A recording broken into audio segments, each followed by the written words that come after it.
ग्रंथराज पंचायत सिकाजी में वस्तु स्वामी की व्याख्या करते हैं, समझा रहे हैं। तत्व ज्ञान ब्रह्मांड का अखंड ज्ञान है। अखंड विद्या चैतन्य ज्ञान घन भगवान आत्मा का स्वरूप है। जगत की जितनी अन्य विद्याएं हैं ये सब खंड विद्या है। ज्योतिष तंत्र मंत्र आदि सब खंड विद्या है। अखंड विद्या है वो अध्यात्म विद्या। अखंड विद्या के अंतर्गत आंत प्रवाद पूर्व जिसमें आत्मा के विभिन्न आयामों की व्याख्या है, आचार्य कुंद देव को श्रुत स्कंद के द्वितीय स्कंद पर गहनतम तत्व का ज्ञान था। धरसेन स्वामी के नियोग से आचार्य पुष्पदन भूतबले स्वामी ने प्रथम महास्कंद के ऊपर अपना लेखन कार्य किया। दोनों का उद्देश्य ध्रुव त्रिकालीय भगवान आत्मा की उपलब्धि है। चाहे सिद्धांत भाषा हो चाहे अध्यात्म भाषा हो, दोनों का उद्देश्य जो है एकमात्र ज्ञान की उपलब्धि। कैवल्य को प्राप्त करके सिद्धत्व को सिद्ध करना इस सिद्धांत का उद्देश्य है। निज में लीन होने की धारा अध्यात्म है। उस धारा में कैसे संलग्न होता है जीव, उसके लिए आचार्य कुंद स्वामी ने समय सार जैसे 84 पाहोड़ ग्रंथों का सृजन करके उसमें समय सार भी एक ग्रंथ है। किसी लेखक को, किसी वक्ता को जब तक पूर्ण अध्ययन नहीं करेंगे, आप पूर्ण नहीं सुनेंगे, तब तक आप उसके बारे में निर्णय नहीं ले सकते। षटखंडागम के ऊपर पहले टीका लिखने वाला कोई आचार्य है तो आचार्य कुंद स्वामी है। कोई यूं सोचे कि सिद्धांत ज्ञान नहीं था उनको, ये अज्ञानियों की भाषा है। आचार्य कुंद स्वामी ने सिद्धांतों की अपने ग्रंथों में पूर्ण व्याख्या की है। पर जिस अनुयोग का जो विषय है उस अनुयोग में वही तो बात करना चाहिए। आप कितनी सिद्धांत शास्त्री हो, यदि आपसे कहें कि आप अध्यात्म की भाषा में बोलिए तो फिर अध्यात्म की भाषा का ही प्रयोग करना पड़ेगा। अध्यात्म भाषा से कहेंगे सिद्धांत का प्रयोग कीजिए तो वहां पर सिद्धांत की भाषा का ही प्रयोग करना पड़ेगा। प्रथमा नियोग की कथा सुनाओगे तो वहां कथा के रूप में ही कथावाचक कथा करेगा। आचरण पद्धति की व्याख्या करोगे तो चरणा नियोग की व्याख्या होगी। एक अनुयोग में दूसरे अनुयोग को देखना, ये देखने वाले की दृष्टि में खोट है। पुनः समझना, आप पंडित जी साहब मांगीलाल जी अपने बेटे से अपने आप को मामा कहलाने की चेष्टा न करें। पुत्र को मालूम है ये मेरे पिताजी है, वो पिताजी ही बोलेगा, पर ये कभी नहीं कहे कि आप मामा नहीं हो। हाँ, आप अपने भांजे की अपेक्षा से मामा हो सकते हो, लेकिन मेरे लिए तो पिताजी हैं बराबर। और कोई भांजा कहे कि मामा जी को मामा जी ही कहो, अरे मामा जी आप कहिए ना बेटा, लेकिन पंडित जी का पुत्र तो उनको पिताजी ही कहेगा। इसी बीच में पोता आ गया तो वो दादा कहने लग गया, नाती आ गया तो वो नाना जी कहने लग गया।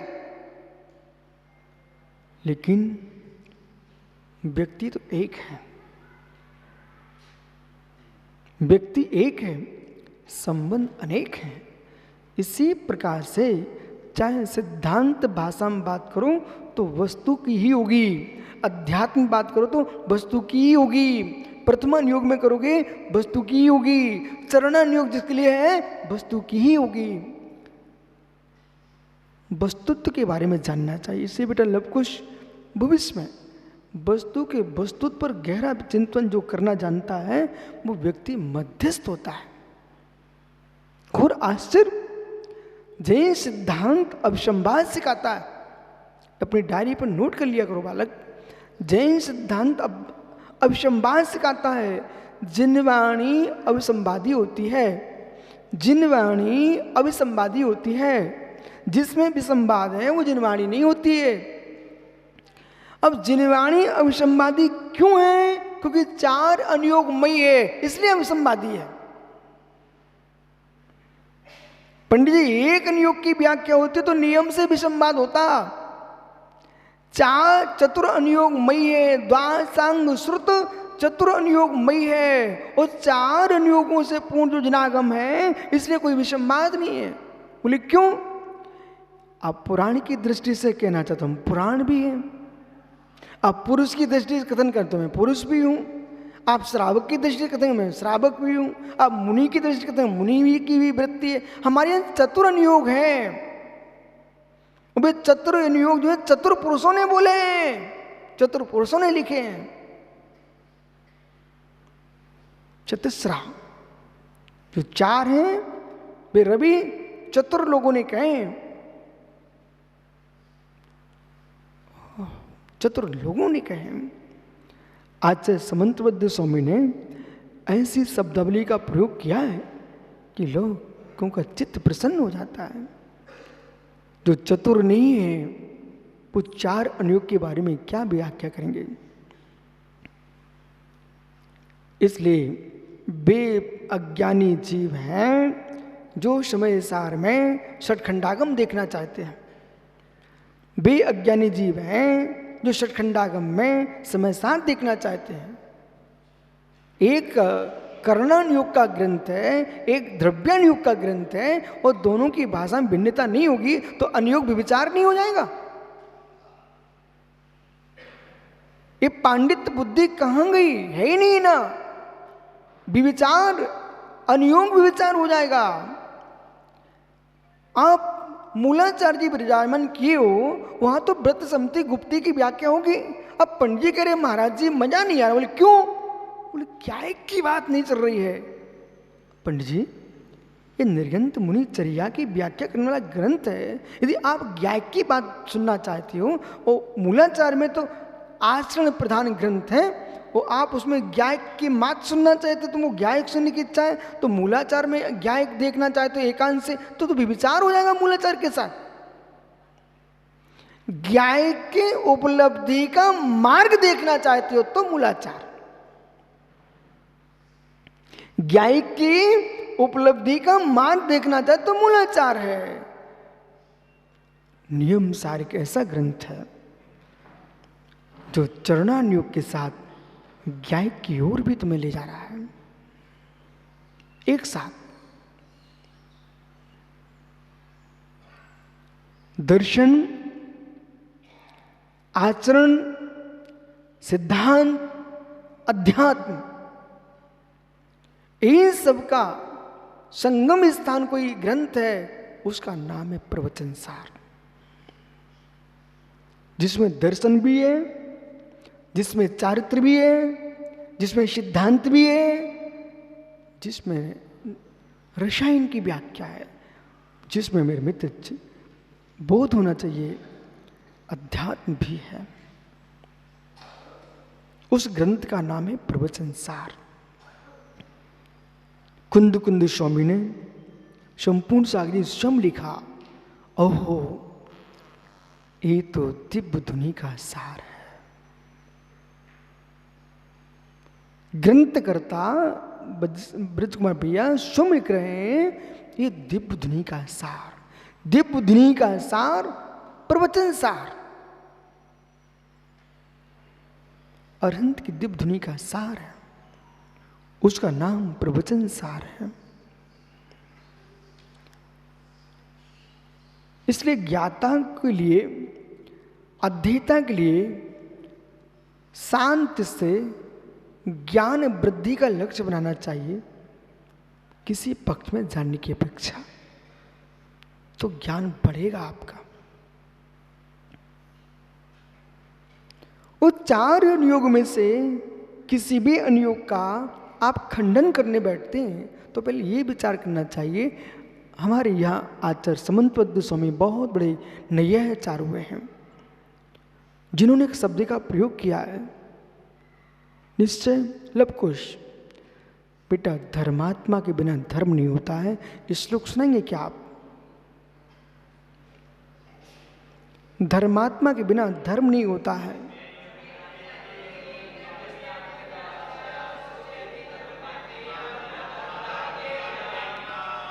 थोड़ा आप ह्रस्व दीर्घ प्लुत का प्रयोग कीजिए, प्लुत से बोलिए।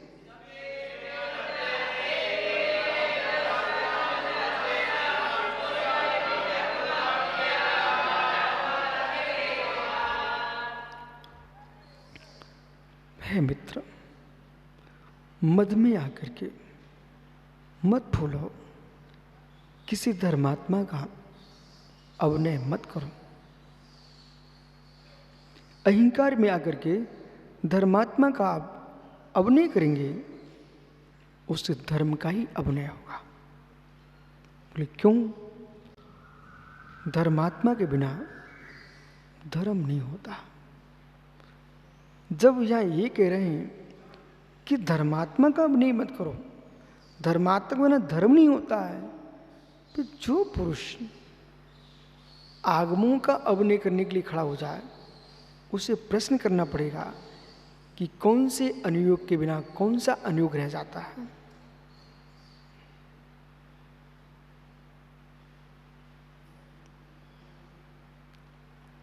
नहीं समझ में आता, अपनी बुद्धि को ठीक करना सीखो। नहीं समझ में आता है, अध्ययन करना सीखो, और जिस विद्या का जो ज्ञाता है उससे वह विद्या पढ़ना चाहिए। जिसको पंडित जी आयुर्वेद आता है उसको अपने आयुर्वेद की बात करना चाहिए, दूसरे जो विधियां हैं उनको गाली नहीं देना चाहिए।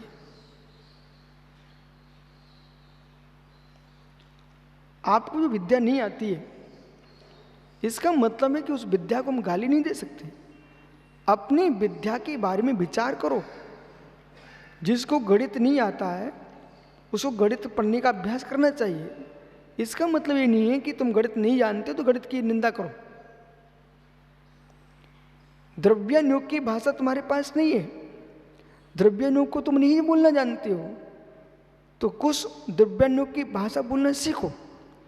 इसका तात्पर्य ये नहीं है कि तुम द्रव्यानुयोग को झूठा कह करके उसका अवर्णवाद करके केवली श्रुत संग धर्म दर्शन मुएश्च, केवली श्रुत धर्म और देव इनका अवर्णवाद करने से दर्शन मोनी कर्म का आश्रय होता है। अभी पूर्व पुण्य के नियोग से क्षोभ सब मिल गया है। उथलो मत, उछलो मत, उथलो मत, उछलो मत। 24 घंटे जनागम के अभिलाष से भयभीत रहना चाहिए। मतलब कुछ 24 घंटे जिनागम की अभिलाष से भयभीत रहना चाहिए।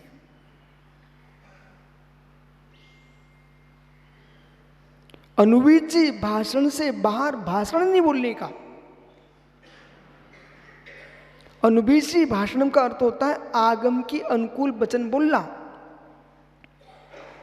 वे लोग तो दया के पात्र हैं, चाहे दीक्षित विद्वान हो चाहे अदीक्षित विद्वान हो। जो परंपराओं से बंध करके जिनागम की बात को असत्य बोल देते हैं, वे बेचारे दया के पात्र हैं। उन्हें अपनी दुर्गति से डर नहीं लगता। अरे मंद कसाय करके तुम स्वर्ग चले भी जाओगे, उसे मैं थोड़े मोक्ष मानता हूं। मंद कसाय से तुम स्वर्ग चले भी गए, खोटा बोल बोल करके। अरे स्वर्ग तो कुल्लिंगी भी चला जाता है, लेकिन तुम मोक्ष मार्गी नहीं हो। बरम नरक भाष्य पी, इस श्लोक ध्यान से सुनिए, मैं इस श्लोक बोल रहा हूं। बरम नरक भाष्य पी सम्यक्त्वेन समायतः न सम्यक्तहीनश्च दिवराजते है। बहुत सरल श्लोक है। बरम नरक भाषोपि सम्यक्त्वेन समायुतः, यानी सम्यक से युक्त होकर के नरक में रहना श्रेष्ठ है। हे प्रभु, यदि मैंने नरक आयु को बंद कर लिया हो तो मुझे टेंशन नहीं है, पर मेरा सम्यक साथ में रहना चाहिए। सम्यक दृष्टि जीव नरक में भी मोक्ष मार्गी है। सम्यक से हीन होकर के न दिवराजते, स्वर्ग में सुशोभित होना मुझे पसंद नहीं है। स्वर्ग में बेटा मिथ्या दृष्टि संसार मार्गी है, और नरक में बेटा भी सम्यक दृष्टि मोक्ष मार्गी है। ये श्लोक सार समुच्चय ग्रंथ का है।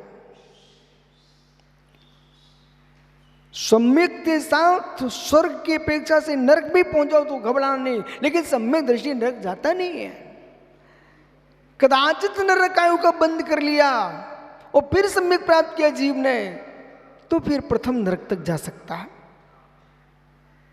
वो जीव वहां पर भी प्रसन्न है।